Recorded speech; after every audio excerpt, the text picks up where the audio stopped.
Bom dia, coquinhos e coquetes. Estamos aqui desfilando mais um dia, vestibulando você, construção da sua carreira, do seu sucesso. Vamos lá! Hoje estudaremos as unificações italiana e alemã. Dentro desse universo europeu, construído pelas revoluções do século XIX, desde que Napoleão Bonaparte lançou essa nova filosofia, misturando o iluminismo e as criações do iluminismo, como as noções de liberalismo econômico, igualdade, né? Derrubando as aristocracias, mais o nacionalismo, e agora nós temos então isso de resultado. Né? As nações agora que vão querer se usar dessa filosofia iluminista, mais o nacionalismo, e nós teremos uma série de países que vão se consolidar agora enquanto Estados-nação. Estados que derrubarão seus reis absolutistas, né? Iniciarão uma nova era, certo? Então vamos lá. Unificações italiana e alemã, dois países recém-unificados, vão surgir na Europa só a partir de agora. Vamos dar uma olhadinha no contexto. Primeira coisa, temos que ver aqui, ó. Nem Alemanha nem Itália existiam. Não eram países ainda, eram apenas aglomerados de reinos, né? Reinos germânicos, reinos latinos aqui, né? E esses reinos eles eram todos separadinhos, nós ainda não tínhamos aqui os países. Dando uma olhadinha no contexto, temos a Itália e a Alemanha no século XIX, tá? Que eles ainda estão fragmentados após o Congresso de Viena, aqui controlado pela Áustria, que tentou restaurar o absolutismo, recolocando as dinastias, as monarquias no poder. O nosso Império Austríaco aproveitou para expandir o seu território, né? Ou seja, a Áustria agora, da Casa dos Habsburgo, representa a tentativa de reconstrução do absolutismo nessa era pós-napoleônica. Então, muitas dessas regiões, esses reinos menores, principalmente das regiões da Alemanha e da Itália, sofrem uma forte influência da Áustria, por causa do Congresso de Viena. E daí essas regiões começam então a desenvolver esse nacionalismo, enquanto uma espécie de reação anti-austríaca, eles vão pegar a fórmula lançada por Napoleão e agora vão criar essa associação, né, voltada para o progresso. A ideia do que? A ideia do progresso industrial, a ideia do progresso nacional, né? Ou seja, um Estado-nação que deve desenvolver a sua indústria, a sua visão positivista e assim conquistar a sua supremacia. Tá bom? Muito bem, olhando para o caso dos italianos. O cara que serviu de referência teórica. Ele se chama Giuseppe Mazzini, tá? Giuseppe Mazzini. Esse carinha aqui, ó, tá? Criou um movimento jovem Itália, nacionalista. Criou um movimento chamado de Risorgimento, luta pela libertação da Itália irredenta. O que é essa Itália irredenta? Né? É uma Itália, a tradução literal para o português quer dizer Itália libertada, Itália rebelde, certo? Ele se refere a dois territórios que estão ali no norte da Itália sob domínio austríaco, as regiões de Trento e Vêneto, tá? Neste momento sob domínio austríaco e com a desculpa de então recuperar esses territórios, ele já quer então tem a perspectiva de unificar tudo e tudo isso dentro de uma perspectiva liberal, derrubar as monarquias, incentivar a industrialização, apoiar as burguesias, tá? Isso seria então a nossa Itália irredenta, o nosso ressurgimento, a mistura de liberalismo com nacionalismo, tá? Para a formação de um Estado-nação moderno, né? Século XIX. E temos aqui um radicalismo republicano, e ele vai aproveitar então a grande onda de revoltas. Lembra que nessa data aqui, 1848, a gente estava tendo justamente a chamada Primavera dos Povos, que explodiu lá na França, né?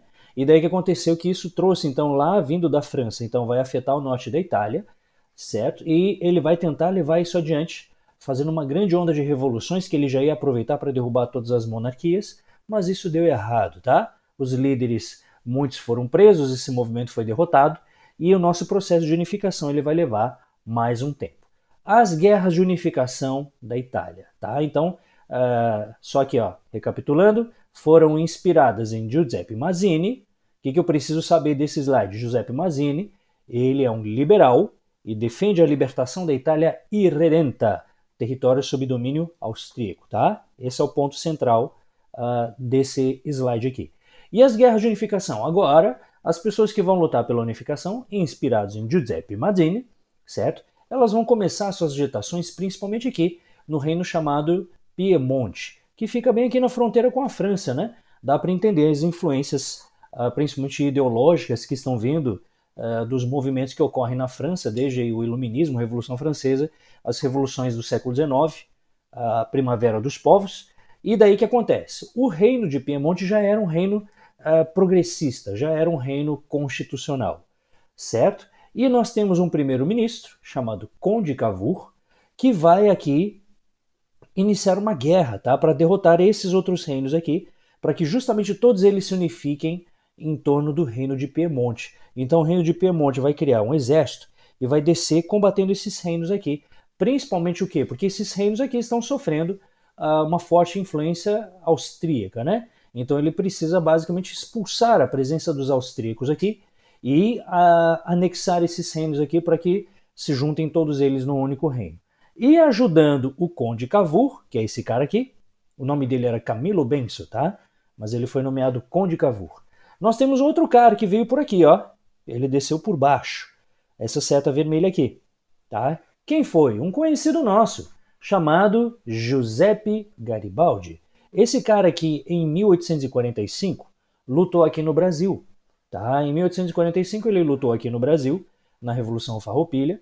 Deu errado, a Farroupilha foi derrotada, e ele e a sua esposa Anita Garibaldi se mandaram para cá. Anita Garibaldi, que inclusive catarinense, aqui de Laguna, né? Os dois se casaram e eles vão aqui lutar pela Guerra de Unificação, tá? Ele vai comandar um grupo de voluntários que foram apelidados de 1000 camisas vermelhas, né? Mas obviamente o exército dele, claro, foi aumentando com o tempo, e ele assim então vai fazer esse avanço pelo reino das duas Sicílias, que esses dois reinos aqui, ó, tá? A ilha e mais o pezinho aqui da bota, né? Certo? Ele vai avançar por aqui e vai então ir derrotando então as forças monarquistas de oposição aqui no meio e se encontra com o Conde Cavour aqui, tá? E daí depois esses exércitos aqui então realizaram a unificação da Itália, tá certo? Daí nós teremos aqui então a transferência do reino, basicamente agora ficava a discussão entre Conde Cavour e Giuseppe Garibaldi de qual seria o destino desse reino da Itália, se ele permaneceria na questão de reino, como queria o Conde Cavour, que já vinha do reino de Piemonte, monarquia constitucional, ou se ele adquiriria, palavra bonita, uma condição de república presidencialista, entendeu? Garibaldi era um radical liberal, né? Certo? E daí o que aconteceu? O debate, né, entre esses dois, se vai ser monarquia ou se vai ser república, né, se acirrou, só que daí o que aconteceu? Como a maioria das pessoas que agora faziam parte da Itália unificada preferiram a monarquia parlamentarista, Garibaldi então abriu mão das suas ambições e resolveu então apoiar a monarquia parlamentarista, e assim a Itália se torna o Reino da Itália, certo? Agora o Reino da Itália, onde nós teremos então a transferência da capital de Piemonte para Roma, né? Onde nós tivemos a transferência do rei também. Mas Roma, como vocês vão ver aqui, ainda tem o último empecilho, que são os estados papais. Roma ainda tem o Papa que mora lá. E o Papa ainda tem muito apoio de tropas estrangeiras, né? Tropas estrangeiras católicas que protegem o Papa e que ainda dão um controle para ele sobre um vasto território. Mas estamos falando de um reino progressista, um reino liberal, certo? Que não vê com bons olhos essa coisa da manutenção do poder de estruturas antigas, como a Igreja Católica, né? Que a Igreja Católica que representa o máximo da aliança com a nobreza, a aliança com reis, e os liberais, que são iluministas, eles não gostam disso, tá? Mas aqui, ó, só para vocês terem ideia, a Guerra de Unificação da Itália, ela foi muito longa, ela vai se prolongar de 1815 e ela só vai se concretizar, tá? Entre idas e vindas, né? Só vai se concretizar em 1871, quando finalmente eles conseguem transferir a Roma, transformar, no caso, né, Roma, a capital desse reino italiano, tá? E fica nosso Papa. Só que acontece, nesse mesmo ano, em 1871, a França, que era quem estava, o principal reino que protegia os estados papais, a França se envolve numa guerra contra a Alemanha, tá? A Guerra Franco-Prussiana. A gente vai estudar ela mais à frente, tá? E os franceses então acabam tirando as tropas daqui, porque o Império Napoleônico de Napoleão III, não original, tá? Esse é Napoleão III, lembra? O Império de Napoleão III precisa levar as tropas lá para defender a França. E daí ele desguarneceu essa região aqui, o que facilitou a invasão dos liberais, e assim o Papa e suas tropas leais foram derrotados, tá? A Itália se torna uma monarquia parlamentarista, e daí o Papa fica sem casa, certo? O Reino de Roma, então, foi absorvido por essa nova visão de monarquia constitucionalista, e principalmente prevalece a visão de um Estado laico, né? E agora o Papa ficou para segundo plano, ficou sem casa, tá? Aqui, só pra gente dar uma comentadinha em relação a isso aqui, Giuseppe Garibaldi e Anita Garibaldi, tá? Personagens tão conhecidos para nós, só que a gente escuta tanto falar, tem tantas coisas conhecidas, né? Garibaldi pra cá, Garibaldi pra lá, Vinho Garibaldi, Avenida Anita Garibaldi, Cidade de Anitápolis, né? Tudo isso como uma grande herança da Revolução Farroupilha. Lá no Rio Grande do Sul, eles fazem encenações teatrais todos os anos da Farroupilha, já teve novela, né, da Globo, o Garibaldi ali todo gatão, né? Os caras fazem na Globo aquelas novelas retratando cenas do século XIX com as pessoas com aqueles dentes perfeitos e branquinhos, cabelos sedosos, banho tomado, né? Não sei como, tá? Enfim, né? Nosso século XIX aqui era bem diferente, pelo amor de Deus, né? Não existia pasta de dente, né? Certo? Nem shampoo, né, cara? Como é que os caras podiam ser tão limpinhos, né? Enfim, mas o fato é que, mais do que aqui no Brasil, eles são celebridades lá fora. Lá na Itália, eles têm tudo nome de praça, de estação de trem, tá certo? Eu botei esses exemplos aqui para você. Aqui tá vendo, né? Geralmente quando nós temos uma estátua cujo o cavalo está empinando, quer dizer que a pessoa ela morreu em combate, né? De fato, a Anita Garibaldi ela morre lá na Itália, tá? Certo? Mas ó, ela ganhou praça tudo. Por isso que eles receberam o apelido de Herói dos Dois Mundos, tá? São conhecidos como Heróis dos Dois Mundos. Os restos mortais de Anita Garibaldi estão lá na Itália, tá? A prefeitura de Laguna até tentou trazer de volta, mas eles não liberam, porque lá eles são muito importantes para a história da Itália. Certo? Em termos históricos, os italianos acham, pelo menos, né, que representativamente eles são mais importantes lá do que aqui, em relação à Revolução Farroupilha. Né? Lá eles tiveram um impacto maior, digamos assim. Muito bem, aqui o nosso Papa sem casa. A questão romana. Papa Pio IX, tadinho. Olha a cara dele, né? De quem não está nada feliz. A igreja perdeu seu território para os revolucionários. O Papa Pio IX, então, se autodeclarou refém na Basílica de São Pedro, se trancou ali dentro, tá? E dessa forma o Papa vai usar a única arma que lhe resta, a espiritualidade, né? Para atacar os liberais, tá? Ele ali na Basílica de São Pedro, então, ele decreta para atacar os liberais, ele usa os poderes de Deus, né? Ele proíbe a maçonaria. A maçonaria que é essa irmandade, essa sociedade que existe, na verdade, desde a Idade Média, né? Ela vem se formando e vai ser uma sociedade muito forte, uma espécie de irmandade que ela vai ser muito forte, muito presente, principalmente entre os liberais. Durante toda a história moderna, principalmente a partir do iluminismo, então, a maçonaria sempre esteve associada ao liberalismo, tá? E assim, e assim o Papa ataca os maçons para tentar, enfim, revidar de alguma forma, né? Jogar a igreja contra eles. Isso aqui no Brasil, aliás, vai ter um impacto particular, né? Vocês aí que estão estudando aí o Segundo Império Brasileiro, certo? Vocês se lembram que nós tivemos a questão religiosa aqui no Brasil, né? Justamente quando o Papa proibiu a maçonaria, Dom Pedro II era maçom, ele acabou arrumando discussão com bispos, e isso tudo acabou desencadeando a questão religiosa no Brasil. Tá aqui o seu Papa, ó, foi o Pio IX, tá? Que proibiu a maçonaria e tem uma relação direta com a unificação da Itália, tá? Em relação à unificação alemã, como é que faz aqui? Ó? A unificação alemã também tem uma origem. Começa na Prússia, certo? A Prússia que era o mais forte de todos os reinos. Veja que nós tínhamos uma série de reinos independentes, eram principados, né? E esses reinos pequenos aqui, todos eles sofriam também influência do Império Austro-Húngaro, porque justamente antigamente nós tínhamos um reino aqui ó, que se chamava Sacro Império Romano Germânico, desde a Idade Média. Tá? E que esse Sacro Império Romano Germânico, durante um bom tempo, foi controlado pela família Habsburgo, tá? E que então representava para muitos desses príncipes alemães, primeiro, né, uma interferência católica, certo? Os austríacos são católicos, porém a maior parte desses reinozinhos alemães são luteranos, né? Eles enxergavam isso como uma interferência católica e, segundo, também como uma interferência austríaca nas suas questões. E justamente também os caras estão agora rivalizando contra a influência austríaca, principalmente a partir do poderoso Reino da Prússia, que inicia o processo de unificação.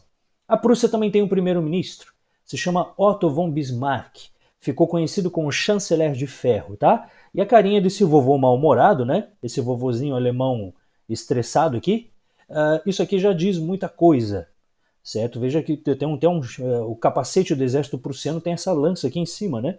Certo? Porque é um dos exércitos mais destemidos e mais agressivos da Europa. São disciplinados, são obedientes e são grandes combatentes.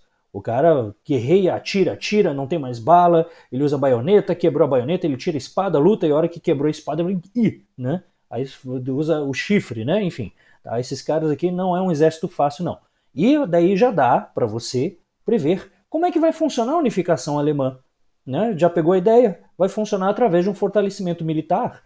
Diferente da Itália, aqui nós tivemos um militarismo, uma centralização política extremamente forte. A unificação italiana ela foi profundamente liberal. A unificação alemã ela foi profundamente conservadora. Temos liberalismo aqui? Tem. O liberalismo ele mora onde na unificação alemã? No apoio à industrialização, tá? Esses caras estão desencadeando a Revolução Industrial, no apoio ao comércio, o fortalecimento do capitalismo alemão. Mas o capitalismo alemão é assim, ó, tá? Certo? Não é essa coisa, livre mercado e sei lá o quê, vamos fazer compras e viver um American Way of Life. Nada, aqui é exército, tá? Assim são os nossos prussianos. Então tudo é voltado para um autoritarismo, para um militarismo, e Bismarck vai defender a manutenção de uma monarquia, a fundação de um império. Não só manter o rei no poder, mas coroá-lo imperador. Essa é a visão de Bismarck. E por isso que também dá de se esperar que nós tenhamos um forte apoio de classes profundamente conservadoras, como os Junkers, né? Enfim, é alemão. Junker seria em inglês e o significado não ia ser nada bom, né? Junk quer dizer tralha, enfim, né? Enfim, tá, o que acontece? Quem são esses Junkers? Esses caras aqui são latifundiários, muitos deles militares, tá? Então nós temos um forte apoio da classe latifundiária aqui. Na Itália teve também, tá? Na Itália nós tivemos apoio tanto dos industriais, os grandes comerciantes, como dos latifundiários. Mas aqui, particularmente, esses Junkers, eles têm essa característica de serem latifundiários militares, eles são uma espécie de aristocracia ultraconservadora, tá? Uma cara meio senhores feudais, assim, sabe? Tipo, né? E que também tem uma proposta industrializante. Veja que mistureba curiosa, né? Aí aqui, o que acontece? Otto von Bismarck, então, pensando dentro desse fortalecimento da centralização pela força, ele vai combinar alguns fatores. O primeiro, ele vai fortalecer essa aliança que se chamou de Solvenheim. Tá? O que seria esse Solvenheim? Liga aduaneira. Liga aduaneira, traduzindo, significa uma zona de livre comércio, tá? Liga aduaneira representa uma zona de livre comércio. Vou até grifar para você aqui, isso aqui é importante, tá? É uma zona de livre comércio. Então significa que dentro desse território aqui, que ele cercou, que foi chamado de Pequena Alemanha, tá? Porque existia a proposta de unificação alemã que estava em debate se seria a Pequena Alemanha ou a Grande Alemanha. O Bismarck não olhava com bons olhos juntar todos os germânicos, ele não gostava dos austríacos, como vocês já sabem, tá? Assim como também ele não tinha muitas simpatias pelo sul aqui, né? Certo? Então o que acontece é que o Bismarck ele é defensor da ideia de uma Alemanha menor, uma Alemanha só do norte, tá? Mas o fato é que essa Solvenheim ela vai acabar envolvendo esse território todo, onde aqui eles vão estabelecer uma moeda única, né? E a circulação de mercadorias sem pagar impostos, né? Uma zona de livre comércio, tá certo? Muito bem, continuando, e daí a gente vai ter o quê? Agora Bismarck, olha só, vitorioso nas guerras contra a Dinamarca, Áustria e França. O que ele está fazendo? Bismarck agora vai partir para uma política agressiva, invasões. Só que ele não fez isso de uma maneira tola. É uma nação que recém está se erguendo. O reino da Prússia está levando praticamente toda a sua unificação nas costas, tá? Então o que acontece? Eles estão montando um exército, e esse exército agora, Bismarck vai combinar com esse exército invasões e declarações de guerra, e por outro lado diplomacia, onde ele vai fazer o seguinte, ó. Para começar, ele vai dizer que a Dinamarca tinha dois ducados aqui, tá? Esses dois ducados aqui, que é Schleswig e Holstein, né? Enfim, que ele dizia que não, isso aqui é alemão, os dinamarqueses roubaram, tá? E o que acontece? O exército prussiano vai invadir isso aqui. Só que antes de invadir, ele estabeleceu um acordo de paz com a Áustria, para que ele não sofresse retaliações desse ataque. E uma vez que ele envolve aqui, que ele consegue então dominar isso aqui, sem ter que se preocupar com uma retaliação austríaca, uma vez que ele já anexou isso aqui, agora ele vai avançar para cima da Áustria, tá? E quando ele avança para cima da Áustria, ele assina um tratado de paz com a França, tá? Napoleão III da França vai aceitar esse tratado de paz, tá? Napoleão III da França vai aceitar esse tratado de paz e vai ficar assistindo de camarote comendo pipoca, porque ele achava que Bismarck iria se acabar numa guerra eterna e os dois iriam se destruir, os dois inimigos históricos da França, né? No caso aqui temos os prussianos e os austríacos, que daí que acontece que os nossos franceses então achavam que veriam Bismarck se acabar numa guerra sem fim contra os austríacos. E, contrariando o que Napoleão III da França esperava, essa guerra durou somente 3 semanas. O que fez com que então Napoleão III chamasse Bismarck de um monstro alemão, certo? Porque agora temos um exército poderosíssimo que está atropelando todo mundo. O Império Austríaco foi invadido, foi subjugado por Bismarck, apesar de que ele não tem intenção de anexá-lo, tá? Certo? Mas o que acontece, né? E daí Bismarck vai estabelecer o domínio sobre essas províncias aqui no sul da Alemanha, certo? Ele vai acabar anexando aqui. E agora Bismarck, que já resolveu suas diferenças aqui com o Império Austríaco, já deu-lhe um cacetaço aqui, tá? Já estão enfraquecidos. Agora Bismarck, que já anexou esse pedação aqui, agora vai começar a marchar em direção à França, tá? Certo? O que acontece então? Quando ele vai para a França, Napoleão III declara guerra, e essa guerra se chamou de Guerra Franco-Prussiana, que eu acho que eu cheguei a mencionar anteriormente, né? Guerra entre a França e a Prússia. O que vai acontecer? A nossa poderosa França, o poderoso Império Francês, etc., não deu nem para o cheiro. Bismarck ataca a França e dá um cacetaço nos franceses, anexa o território da Alsácia e Lorena, essas duas províncias que lá antigamente, né, já eram reivindicadas por serem regiões germânicas, mas enfim, certo? Ele vai roubar isso aqui, mas o principal interesse que interessa para nós, e aí sim você deve anotar isso em algum lugar. Por que Alsácia-Lorena? A Alsácia-Lorena é um território rico em minério de ferro e carvão. Por favor, escreva isso. É essencial demais. A Alsácia-Lorena tem esse grifão em verde aí, não é à toa, tá? A Alsácia-Lorena está no centro das questões, das rivalidades que envolvem a Primeira Guerra Mundial. Tá? Então, Alsácia-Lorena, por que Bismarck anexou a Alsácia-Lorena da França? Tá? Porque era um território rico em minério de ferro e carvão. E aqui você já conseguiu flagrar o resto. Bismarck precisa de matéria-prima para desencadear a sua Revolução Industrial. É isso que essa Alemanha recém-unificada está querendo fazer. E não só, Bismarck então consegue dar o pontapé para iniciar a Revolução Industrial, tá? Como não só isso, ele ainda destituiu Napoleão III, foi obrigado a renunciar, o Império Francês desaparece, certo? Some o Império Francês, tá? E não só isso, o nosso Otto von Bismarck ainda inicia o Segundo Reich, o grande Império Alemão, cujo nós tivemos a coroação do Guilherme I, enquanto Kaiser. Kaiser quer dizer César em alemão, tá? O nosso imperador Guilherme I será coroado como Kaiser da Alemanha, dando início a esse reino gigante que Bismarck batizou de Segundo Reich, o segundo grande império alemão. Centralização, militarismo. Mas aí, ó, quer derrubar comigo uma lágrima francesa? Tá? Sabe onde é que foi coroado Guilherme I? Dentro do Palácio de Versalhes, na Sala dos Espelhos. Tá? Porque Bismarck fez questão de mostrar quem é que manda nesse pedaço aqui agora. E ele não respeita nada, nem Revolução Francesa, nem que Mané, Napoleão, sei lá o que, Arco do Triunfo, né? Certo? Isso aí para ele não significa nada. Ele vai coroar ao Kaiser Guilherme I dentro do Palácio de Versalhes, que é a Sala dos Espelhos, justamente onde Luís XIV assinava seus decretos para mostrar que ele simplesmente não reconhece nada de interessante no absolutismo francês e no resto da história, tá? Após a derrota francesa, Napoleão III foi deposto. Certo? As unificações alemã e italiana alteraram o equilíbrio de forças no continente europeu. Tivemos aqui enfraquecimento de França e Áustria, o Império Francês está mal, a Áustria do Congresso de Viena agora é um estado colaboracionista dos alemães, tá? Temos o isolamento da Inglaterra, que ficou ali fechadinha, assistindo tudo de longe, não quis intervir, porque viu que era uma treta mexer com os alemães nesse momento. Tá? Só que, por outro lado, nós temos Inglaterra e França agora totalmente pisoteada e massacrada, humilhada da Guerra Franco-Prussiana, cada vez mais irritado com os alemães, não só pela humilhação europeia aqui, mas também porque Bismarck iniciou a Revolução Industrial. Bismarck agora está esticando seus braços.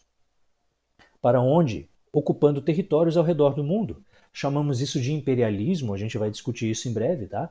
Ele está tomando territórios na África, certo? Os alemães estão ocupando territórios na África. Territórios que pretensamente pertenciam, na visão do eurocentrismo, né?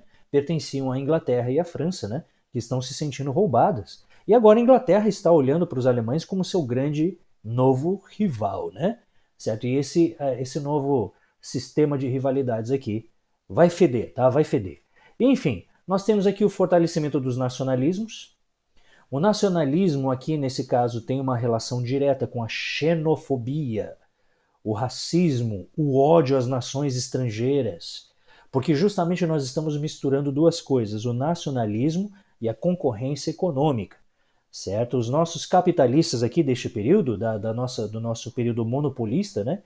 Eles estão entendendo que para a economia crescer em âmbitos globais, essa economia precisa estar diretamente envolvida com o poder, com o Estado. Então, à medida que a economia se fortalece, o Estado fortalece junto, no sentido de quê? De disputa de poder internacional, para ter mais territórios e para ter mais matéria-prima, certo? Que é um verdadeiro barril de pólvora, tá?